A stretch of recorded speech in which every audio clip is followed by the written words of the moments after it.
কি তোমার দেখতেছি তুমি রুটি বানাও, রুটি বিক্রি করো আর পড়ো আস্তাগফিরুল্লাহ।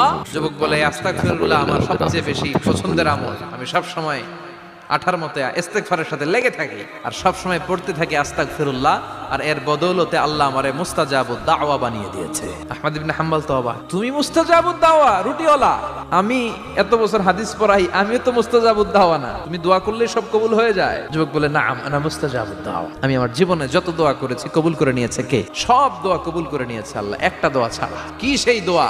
যুবক এবার বলতে শুরু করলো, আমার জীবনে যে দোয়াটা আল্লাহ কবুল করে নাই সেটা হচ্ছে আমি আল্লাহর কাছে অনেক চেয়েছি, অনেক দোয়া করেছি যে আল্লাহ শুনেছি এই জামানার সবচেয়ে বড় মুহাদ্দিস, তার নাম নাকি ইমাম আহমদ ইবনে হাম্বল, আল্লাহ তোমার কাছে আমার চাওয়া আমি যেন এই ইমাম আহমদ ইবনে হাম্বলরে দেখে মরতে পারি।